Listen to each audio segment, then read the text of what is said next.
श्रीगुरुभ्यो नमः हरिः ओम् सन्नो मित्रस्य वरुणः सन्नो भवत्पर्यमा सन्न इन्द्रो बृहस्पतिः सन्नो विष्णुरुक्रमः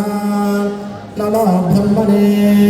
नमस्ते वायुराजं ब्रह्मणान् ब्रह्मणस्पद आदशृण्वन्नोऽप्यभिस्सेदसादनम् प्रणो देवी सरस्वती वाजे विर्वाजिनीवदे हीन शरीरं मे विचर्षणं जिह्वा मे मधुमत्तमा कर्णाभ्याधिष्ठाधमाना दृप्ता गुहद्दधे मा विदधे सुवीराः त्वया दृष्टिर्वृषभिर्भवति देवी त्वया दृष्टश्चित्रं विन्ददेव स्वानो ध्वस्य भ्रमिनो न मेदे वेदामहिन्द्रो ददातु देवी सरस्वती मेधा मेधा सर्वैर्ददातु स्वाहा मेधा सर्वैर्विश्वरूपा हिरण्यवर्णा